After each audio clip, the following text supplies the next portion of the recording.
मैले साइन्स पढ्ने अनि त्यसपछि बिहानमा कलेज जाने, दिउँसो चाहिँ जागिर खोज्न हिँड्थेँ। पोखरामा जागिर पाइन्छ कि भनेर हिँड्थेँ। त्यहाँ खेत पनि थियो थोरै थोरै, यतै आएर काम गर्ने, यहीँ पढ्ने भन्नु पर्यो। अनि त्यसपछि मैले त्यो साइन्सको पढाइ त्यत्तिकै छाडेर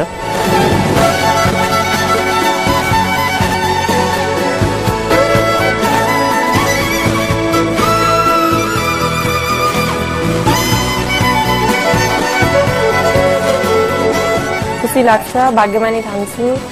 जाँड रक्सी खानुहुन्न, बुझ्नुहुन्छ मलाई, अनि केही गर्न चाहनुहुन्छ होइन।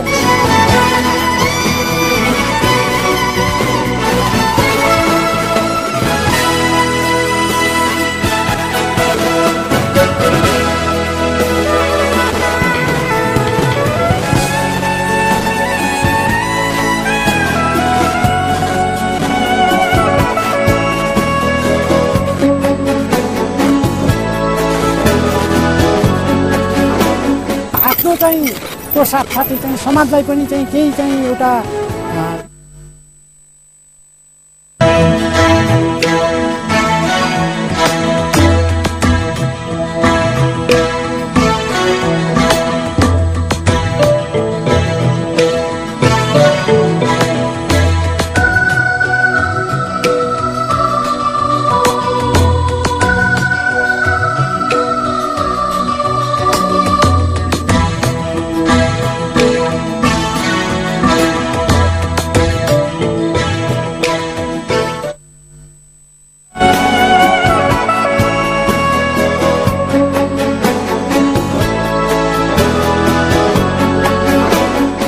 चाहिँ को साथसाथै चाहिँ समाजलाई पनि चाहिँ केही चाहिँ एउटा योगदान चाहिँ गर्न सक्छौँ र चाहिँ शान्ति चाहिँ स्थापना गर्नको लागि चाहिँ यसबाट चाहिँ सहयोग मिल्छ।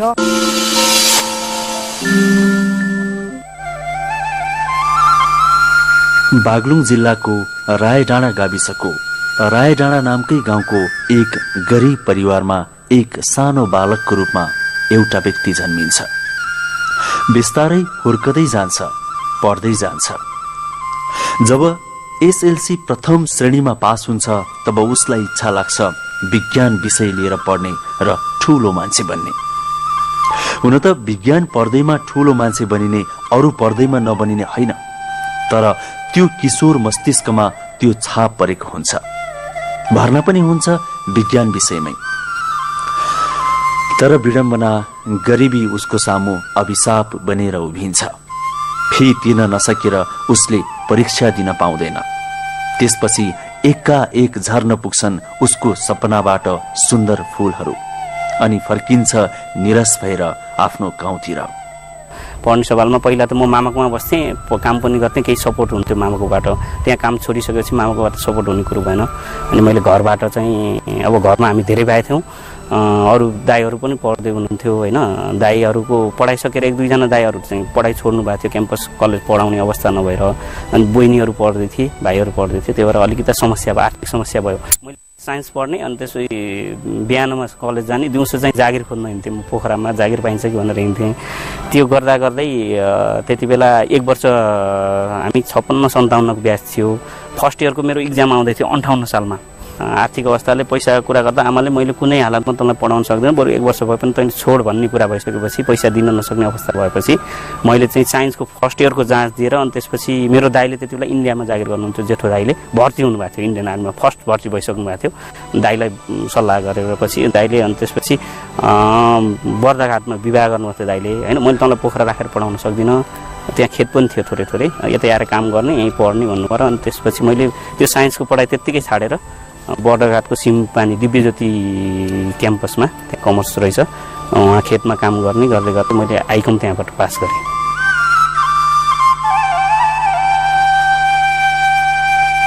तर पनि आफ्नो धर्म उसले छाड्दैन। व्यवस्थापन विषय लिएर पढ्न थाल्छ।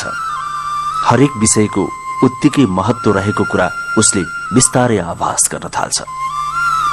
यतिसम्म कि पढ्ने खर्च जुटाउन पोखरा बजारमा हकरको रूपमा पत्रिका वितरण गर्न थाल्छ बिहान बिहान।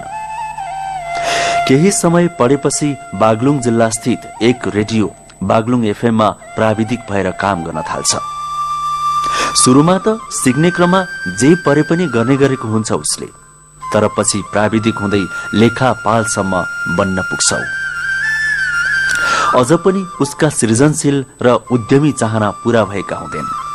त्यसपछि उसले आफ्ना साझेदारसँग मिलेर एक विशाल योजना बनाउँछ, एउटा इट्टा भट्टा खोल्ने, त्यो पनि वातावरण मैत्री, अरूको भन्दा फरक खालको। अनि सुरु हुन्छन् उसका सपनामा गोडमेल र तिनको संरक्षण। म रेडियोमा काम गर्दा गर्दै मैले विवाह पनि गरेँ होइन। विवाह गरिसकेपछि अनि अब केही गर्नुपर्छ, अब झन् आर्थिक भार थपियो भनेर हाम्रो एउटा टिमले हामीले सुरुमा चाहिँ गाई पाल्ने भनेर यो सर्सधारामा जग्गा पनि लिजमा ल्याइसकेका थियौँ। त्यसमा पत्रकार नै हुनुहुन्थ्यो ज्ञानेन्द्र गौतम, म र नारायण लगायत 3 जनाले।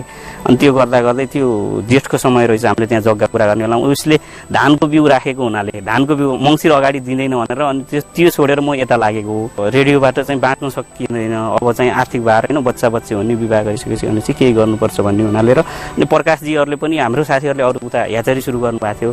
त्यो कुराले पनि मलाई चाहिँ मनमा छ हुनाले केही गर्नुपर्छ है हामीले भनेर अनि अमरबहादुर खड्कासँग भेट भयो। अनि उहाँले चाहिँ यो खालको कन्सेप्ट चाहिँ उहाँको यो बिएसबीकै इटा उद्योग, उहाँसँग सरसल्लाह भएर चाहिँ म यतातिर लागेँ। घनघोर दुःख सागर जान भाइ, घनघोर दुःख सागर जान भाइ, नगरे घमण्ड कहिले मर्नु छ हामीलाई। नेपाली साहित्यका महाकवि लक्ष्मीप्रसाद देवकोटाले 10 वर्षको उमेरमा लेखेको कविताका यी पंक्तिहरू हौ। एक दिन हामीले यो संसार छोडेर जानेछ, घमण्ड किन गर्ने? सादा जीवन बाँचौं तर उच्च विचार लिएर बाँचौं। एकजना व्यक्तिलाई अब हामी यो कार्यक्रम प्रस्तुत गर्दैछौं जसले यिनै दर्शनलाई अँगालेका छन् र निरन्तर कर्ममा होमिएका छन्। एउटा निकै दुःखद, निकै संघर्षपूर्ण विगतलाई पार गरेर उनी अहिले सफलताको शिखर चुम्ने क्रममा छन्।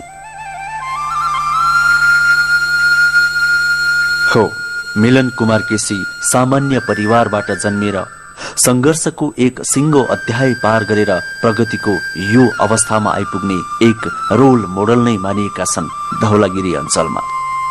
कुनै दिन आफै रोजगारीका लागि भौतारिँदै हिँड्ने मिलन आज सयौंलाई रोजगारी दिने अन्नदाता भएका छन्। करिब 1 करोडको लगानीमा सञ्चालित यो इट्टा कारखानामा रहेका यी सयौं मजदुरहरू आफ्ना परिवारको लागि यहीबाट आम्दानी गर्छन् र भविष्य खोज्छन् यी प्रत्येक इट्टाहरूमा। अब यहाँ इट्टा भाटीमा खुलेर हामीले रोजगार राम्रै पाएका छौँ। अब हाम्रा दिदीबहिनीहरूले घरमै बसेर काम नपाएका मान्छेहरूले यहाँ आएर काम भएको छ। अब बिहान बेलुकी समस्या भएको मान्छेले समस्या टार्न सजिलै भएको छ। अब साथी दिदीबहिनीहरूले दैनिक काम पाएका छन्। अब हामीलाई रोजगारी राम्रोसँग दिनुभएको छ। हामीलाई उसको चाहिँ अब 1000को चाहिँ 1200 दिनुभएको छ। 1200 दिनुभएकोमा हामीलाई चाहिँ एकदम खुसी छ। त्यसैले उनीहरूले हामीले काम गरिरहेका छौँ। सबै जनताहरूलाई खुसी पारेर अब सबैहरूले राम्रोसँग काम लाउनु भएको छ र राम्रोसँग खुसी पारेर काम दिनु भएको छ। यो सबै जग्गा मिलनहरूको आफ्नो भने होइन, जम्मा 4 रोपनी आफ्नो हो किनिएका छन् उनीहरूले र 12 रोपनी भाडामा लिएका छन्। जम्मा 16 रोपनीमा यो इट्टा कारखाना सञ्चालित छ। फेरि अर्को कुरा, मिलनको आफ्नो घर र डेरा बागलुङमा भए पनि यो भट्टा भने पर्वत जिल्लामा पर्छ। काली गण्डकीले सीमा छुट्याएको छ तर टाढा छैन। धौलागिरी अञ्चलमा रहेका इट्टा भट्टाहरूमध्ये एक मात्र दर्ता गरिएको इट्टा भट्टा हो यो, जुन वातावरण मैत्री छ। यहाँ इट्टा पोल्दा धुवा आउँदैन। यो चिनिया प्रविधि अर्को सामान्य भन्दा महँगो छ। एउटै भट्टालाई 18 देखि 20 लाख रुपैयाँसम्म पर्छ। यहाँ यस्ता 2वटा भट्टाहरू छन्। तर पनि मिलन र उनका पार्टनर वातावरण प्रति पनि निकै सचेत छन्। वातावरण जोगाउनु आफ्नो दायित्व ठान्छन्। उनीहरूले बढी लगानी गरेरै भए पनि यो धुवा नआउने चिम्नी राखेका छन्, जसबाट वातावरण प्रदूषणले निम्त्याउने अशान्ति कम गर्न थोरै भए पनि भूमिका खेलेको भान हुन्छ मिलन र उनका पार्टनरले। अब काम गरिसकेपछि कमसेकम गभर्मेन्टले तोकेको, सरकारले तोकेको कानुन अन्तर्गत नै गर्नुपर्छ भन्ने लागेर नै यो सुरु गरेका हौँ। सरकारको जुन आर्थिक नेवाली ऐन अन्तर्गत 2068 एउटा मैले घरेलुमा गरेर हेरेको थिएँ। त्यसमा के छ भने इटा बनाउनको लागि पत्थर, कोइला र बिजुली बाहेक अरूबाट चाहिँ त्यो कानुनमा छुट छैन। वन पैदावार दाउरा भुसेतीहरूलाई चाहिँ 68ले चाहिँ त्यो खारेज गरेको छ हैन। त्यो अनुसार अब आफूले कुनै हामी अब युवा अलि सचेत वर्गले कुनै काम गरिसकेपछि कानुनमै रहेर काम गरौँ भनेर एउटा त्यो हो। अर्को के हो भने यो भिएसबीकै प्रवृत्तिको यो इटा उद्योग सञ्चालन गरेर हामीलाई जुन एससीपीले चाहिँ प्राविधिक सहयोग गर्यो उसले पनि हैन यो अरू चिम्नीभन्दा 90% धुवा कम फाट्छ, वातावरण प्रदूषण कम हुन्छ हैन। यो चाहिँ ठाउँ पनि सानो ठाउँमा चाहिँ उपयुक्त हुन्छ हैन। अर्को चिम्नीलाई ठाउँ पनि एकदमै फराकिलो लाग्छ, जुन अहिले दर्ता हुनेवाला छ फिक्स चिम्नी।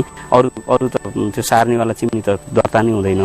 त्यो फिक्स चिम्नीलाई ठाउँ पनि एकदमै लोकेसन पनि बढी लाग्ने, अनि वनबाट पनि 2 किलोमिटर टाढा जानुपर्ने हैन, अनि रोडबाट पनि 2-3 किलोमिटर टाढा जानुपर्ने। त्योभन्दा यसको मापदण्ड केही कम पनि छ। जस्तै यो वनबाट कोइलाले प्रयोग गर्ने 500 मिटर टाढा भयो हुन्छ वन क्षेत्रबाट हैन, अनि बाटोबाट पनि 1 किलोमिटर टाढा भयो हुन्छ। त्यो कारणले गर्दा पनि यसमा चाहिँ केही हामीले अध्ययन गर्ने जाँदा यो हाम्रो पहाडको ठाउँमा हैन सम्पूर्ण भिरालो ठाउँमा चाहिँ यो उपयुक्त हुने हुनाले चाहिँ योतिर चाहिँ आकर्षित भएको।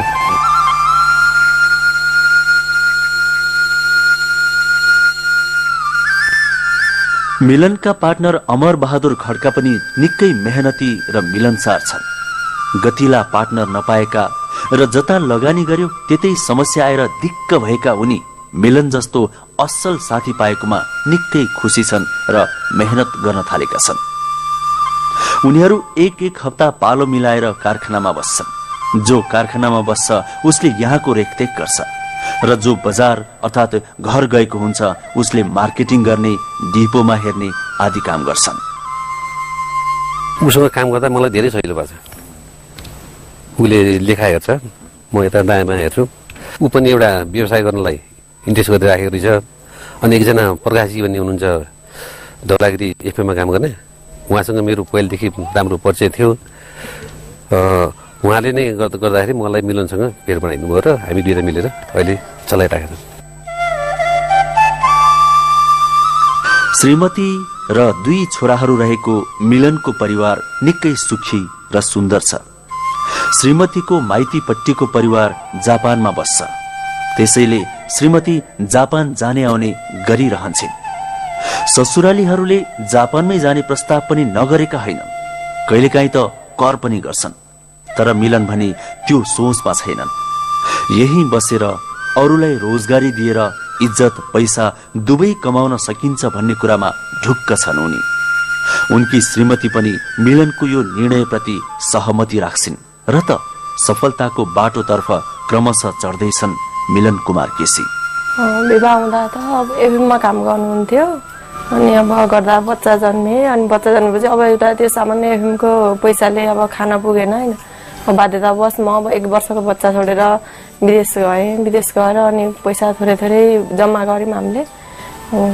यहाँको पैसाले खाना नपुगेर अनि जम्मा म गएँ। अनि त्यो पैसा जम्मा गरेर उहाँलाई पनि आउनुहोस् भनेको, म विदेश जान्न, आफ्नै देशमा बसेर केही गर्छु, मेरो केही गर्ने इच्छा छ, मलाई विदेश गएर त्यो दुःख गर्नुभन्दा त्यो दुःख यहीँ गरेँ केही मलाई पनि राम्रो हुन्छ, म अरूलाई पनि केही गर्न चाहन्छु, म देशमै बसेर भन्नुभयो। अनि म फर्केर आएको, थोरै पैसा जम्मा गरेको थियौँ। त्यो पैसा त्यो इटा फ्याक्ट्रीमा लगानी गऱ्यौँ होइन। हामी भाडामा बसेका छौँ, तर मैले घर बनाऊँ, जग्गा किनौँ भनेको, उहाँले जग्गा नचढाऊँ, फ्याक्ट्रीमा अब लगानी गरौँ, हामीलाई पनि होला, अरूलाई पनि रोजगार मिल्ला भनेर अहिले बल्ल सुरु गरेका छौँ। खुसी लाग्छ, भाग्यमानी ठान्छु। जाँड रक्सी खानुहुन्न, बुझ्नुहुन्छ मलाई, अनि केही गर्न चाहनुहुन्छ होइन।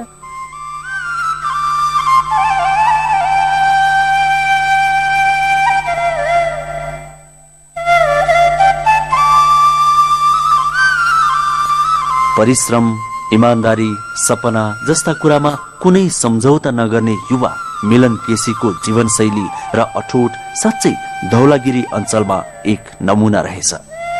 अर्को कुरा, समाजका लागि आफूले सकेसम्म केही न केही दिनुपर्छ भन्ने उनको अठोट एक अर्को उदाहरण रहेछ। नत्र त्यत्रो धेरै लगानी गरेर वातावरण मैत्री धुवा नआउने चिम्नी किन राख्नु पर्थ्यो? अर्कै सस्तो चिम्नी राख्न पनि त सकिन्थ्यो। जे होस्, मिलनको दूरदर्शिता र मेहनत चर्चा गर्न लायकको रहेछ, जसले उनको आर्थिक अभावले विज्ञान पढ्न नपाएको नमिठो विगतको गहिरो घाउमा केही मलम लगाउने प्रयास गरेको छ। अब हामीले यहाँ जसरी आफ्नो ठाउँमा चाहिँ एउटा काम गरेपछि चाहिँ समाजमा होइन 2-4 जनालाई रोजगार दिएर जुन चिना परिचय हुन्छ त्यो ठाउँमा गएपछि त्यो हुँदैन। एउटा मेरो मनमा त म विदेश जानुभन्दा यहीँ जे भए पनि म आफै गर्छु आत्मदेखि नै आएको हो होइन। मलाई चाहिँ विदेश मेरो फ्यामिलीको परिवार उता भनौँ मेरो फ्यामिली अहिले विदेश जाने आउने जापान जाने आउने गर्छ। उसले चाहिँ मलाई यहाँ होइन उता लानलाई एकदम पहल गरेको हो। त्यो मेरो मनबाटै हो होइन। अर्को कुरा चाहिँ अब जुन भाइ साथीहरूसँग सरसल्लाह गर्दा पनि नेपालमै केही गरौँ भन्ने चाहिँ मनमा लागेर चाहिँ मैले त्यसरी चाहिँ गरेको हो होइन। अब आर्थिक अवस्थाहरू भन्ने कुराहरू त होइन हामी जुन पढ्दै भोग्दै गइयो मान्छेले गर्दै जाँदा चाहिँ हुने कुरा हो होइन। अब यो ताटै पल्टेला अथवा राम्रो होला ती कुराहरूमा चाहिँ रिस्क मरेरै होइन केही गरौँ न त भाइ साथीहरूले 2-4 जनालाई यहीँ काम पाउँछन् भन्ने खालको मनबाटै त्यो भएर नै हो। र अनि अहिले मेरो पार्टनर पनि यो कुरा पहिलेदेखि उद्योग गरिरहेको हुनाले उनले पनि केही सपोर्ट गरेको हुनाले ल गरौँ त भन्ने चाहिँ सल्लाहबाट त्यसरी अगाडि बढेको हामी। जुन कामलाई चाहिँ महत्त्व दिने कुरा छ नि हामी नेपालीहरूले त्यो कामलाई महत्त्व नदिएर हो नभए हामीले कामलाई महत्त्व कामलाई चाहिँ राम्रोसँग गर्ने भने नेपालमै छ बाहिर जानु पर्दैन। मैले सबै युवाहरूलाई भन्छु होइन। कामलाई सानो ठुलो सम्झिनु हुँदैन। जुन काम पनि गर्न खोज्नुपर्छ होइन। धुलो मैलोको काम यो काम ऊ काम भन्यो भने चाहिँ हामी कहिले पनि सक्सेस बन्दैन।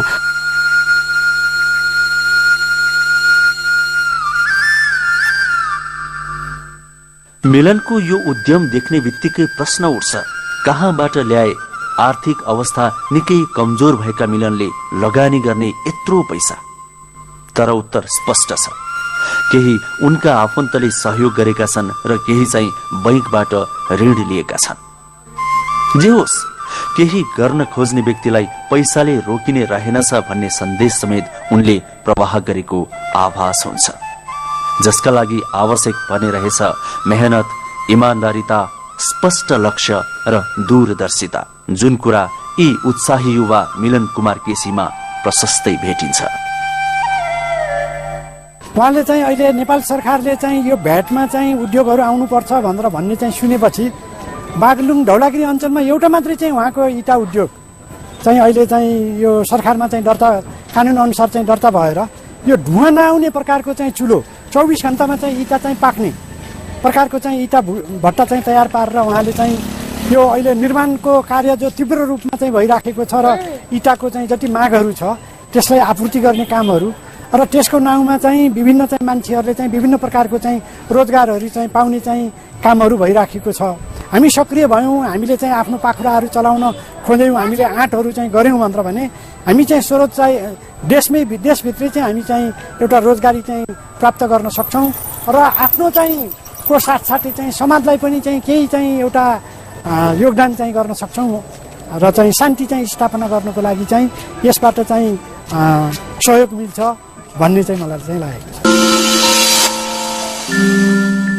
भनिन्छ यात्रा जतिसुकै लामो भए पनि सुरुवात एक पाइलाबाटै हुन्छ। मिलन केसीले आफ्ना साथीसँग मिलेर यो एउटा राम्रो सुरुवात गरेका छन्। उनले आफूले पैसा कमाउने मात्रै उद्देश्य लिएका छैनन्, वातावरण प्रदूषणलाई पनि कम गर्ने आफ्नो ठाउँबाट पहल गरेका छन्, आफूले सक्ने गरेका छन्। त्यसैले तुलनात्मक रूपमा महँगो पर्ने प्रविधि ल्याएर आफ्नो इट्टा भट्टामा राखेका छन्। यसको सट्टा उनले सस्तो प्रविधि भित्राउन सक्थे, जसले गर्दा उनलाई अलि बढी नाफा हुन सक्थ्यो। तर पनि वातावरण प्रदूषणलाई पनि हामीले विचार गर्नुपर्छ, सुरुवात आफैले गर्ने त हो भन्ने सोचेर उनले यो महँगो प्रविधि भित्राएका छन् र धेरैजनालाई रोजगारी दिएर समाजमा उदाहरण पेश त गरेका छन्, सँगसँगै नजानिदो किसिमले शान्ति प्रवाह गर्न आफ्नो ठाउँबाट योगदान पनि दिएका छन्। गर्यो भने नहुने के रहेछ र? आफ्नै माटोमा गर्न सकिने धेरै सम्भावनाहरू रहेछन् नि, यो सम्भावना मिलन केसीले प्रस्तुत गरेका छन्। नेपालमा केही गर्न खोज्दै भने सबै युवाहरूले चाहिँ अलि सोचेर यहीँ गर्दा सक्छौँ हामीले भनेर कामलाई महत्त्व दिएर, विदेश गएर जति कामलाई महत्त्व दिन्छन् यहाँ कामलाई महत्त्व दिँदैन होइन। काम सुरु गर्यो, एकछिन गर्यो, बस्यो। विदेशमा त उनीहरूले त हर मिनट चाहिँ त्यो काममा ड्युटी हो नि त। त्यो गर्ने भने नेपालमा एकदमै प्रशस्त छ होइन, अवसरहरू छन्। त्यो चाहिँ युवाहरूले चाहिँ सबै युवाहरूले मन गर्न सक्नुपर्छ र सम्बन्धित निकायले पनि गभर्मेन्टले उसले चाहिँ त्यो वातावरण सिर्जना गर्ने गर्छ।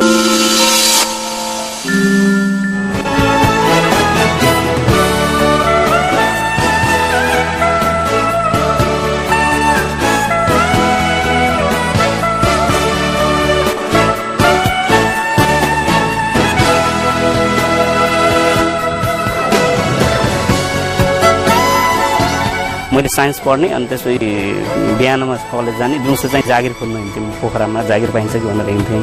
त्यहाँ खेत पनि थियो थोरै थोरै, यतै आएर काम गर्ने यहीँ पढ्ने भन्नुभयो। अनि त्यसपछि मैले त्यो साइन्सको पढाइ त्यत्तिकै छाडेर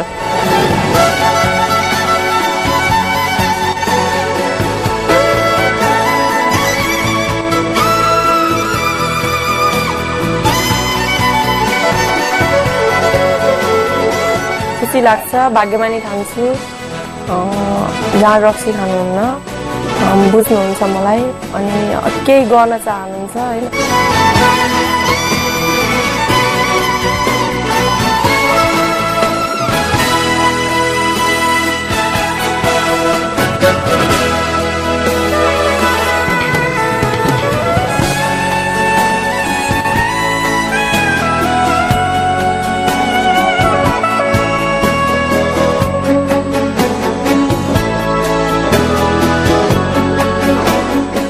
चाहिँ को साथसाथै चाहिँ समाजलाई पनि चाहिँ केही चाहिँ एउटा योगदान चाहिँ गर्न सक्छौँ र चाहिँ शान्ति चाहिँ स्थापना गर्नको लागि चाहिँ यसबाट चाहिँ सहयोग मिल्छ।